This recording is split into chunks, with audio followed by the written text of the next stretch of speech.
Sumainyo ang Panginoon. At sumayo rin. Ang mabuting balita ng Panginoon ayon kay San Juan. Papuri sa iyo, Panginoon.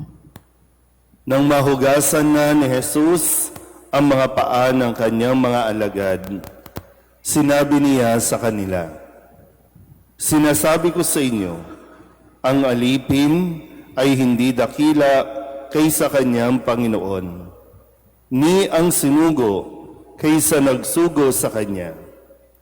Kung naunawaan ninyo ang mga bagay na ito at inyong gagawin, mapapalad kayo. Hindi para sa inyong lahat ang sinasabi ko. Nakikilala ko ang aking mga hinirang, ngunit dapat matupad ang nasasabi sa kasulatan. Ako'y pinagtataksilan ng taong pinakakain ko. Sinasabi ko ito sa inyo bago pa mangyari, upang kung ito'y mangyari na, ay manalig kayo na ako'y si ako nga. Tandaan ninyo, ang tumatanggap sa sinugo ko'y tumatanggap sa akin. At ang tumatanggap sa akin ay tumatanggap sa nagsugo sa akin." Ang mabuting balita ng Panginoon. Pinupuri ka namin, Panginoong Jesucristo. Isang magandang umaga po sa inyong lahat. Magandang umaga po. Ngayon po ay Huwebes sa ika-4 na linggo ng Pasko ng Pagkabuhay at uling araw para sa buwan ng Abril. Mamamaalam na tayo ulit sa buwan ng Abril. Pero kamusta po ang natutunan natin sa buwan ng Abril? Maraming mga nangyari at nangyayari at mangyayari pa sa susunod na buwan, pero yung mahalaga kasi dito ay may natutunan ba tayo? Sa ating Ebanghelyo, muli pinaalala sa ating yung tagpo na kung saan ay hinugasan ni Jesus ang mga paa ng kanyang mga alagad. Si Jesus na tinatawag nilang Panginoon, Guro, ay siyang naglingkod sa kanyang mga alagad. Hindi para magpasikan, kundi para magturo. Kasi minsan, hindi lang pwedeng tsuri, hindi lang pwedeng puro salita. Kailangan lalo tigit ng mga naghahangad na maging pinuno o pangulo o leader, yung kaya niyang gawin, yung kanyang itinuturo. Yung sinasabi nga nating walk the talk. So tinuturo niya sa mga alagad itong gawaing ito na paglilingkod, yung tunay na kahulugan ng paglilingkod. Sabihin niyo nga po, paglilingkod. So ang paglilingkod ay isang tulong para sa kanyang mga alagad.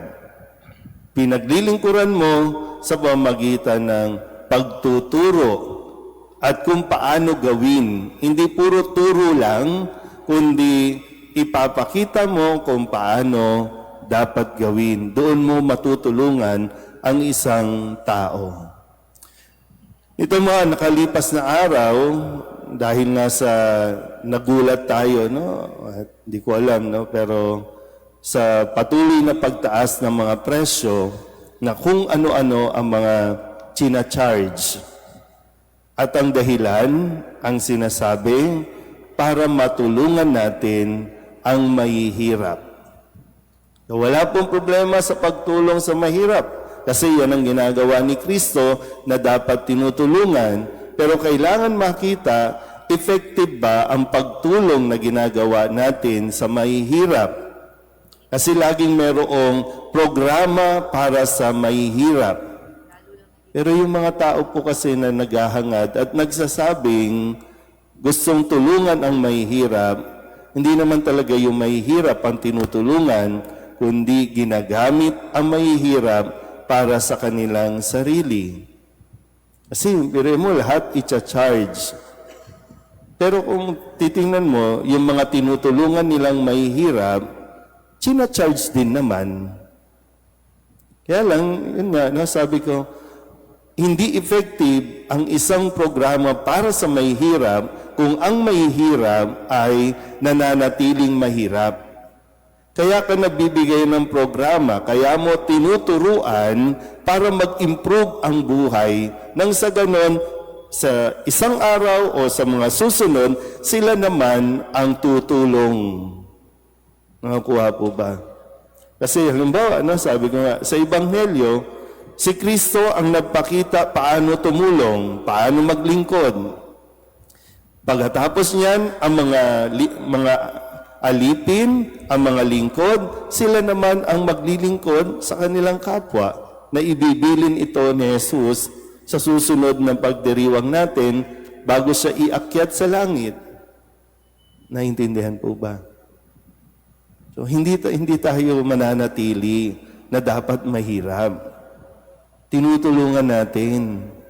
Kaya nga minsan parang sabi nga natin yung mga mahihirap na sinasalo natin ang kanilang kuryente, mga naka-aircon naman yung mga yan.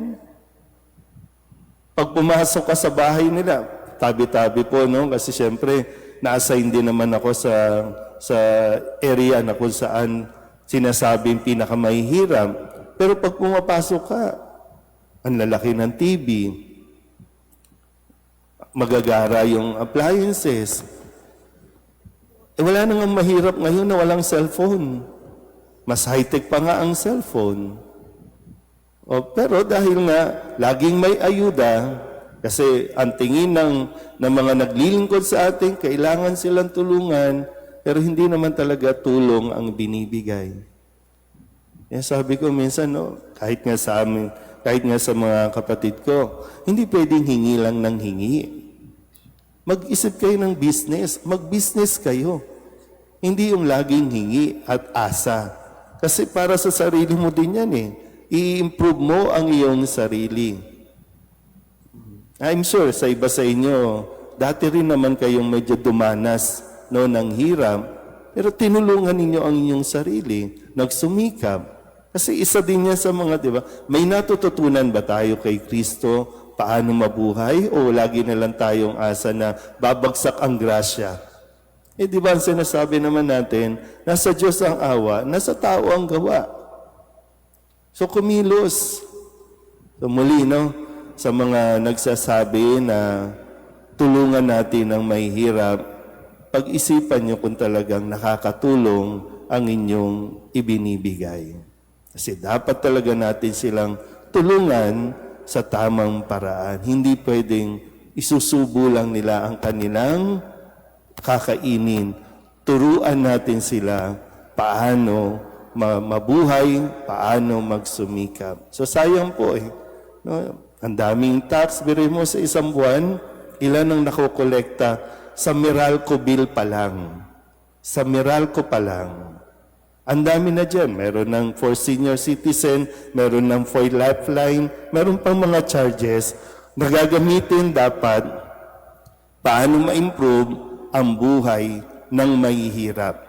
Pero kung hindi nag-i-improve ang buhay ng mahihirap, malamang sa malamang, itong mga pinapakain natin, sila din ang manghuhudas sa atin.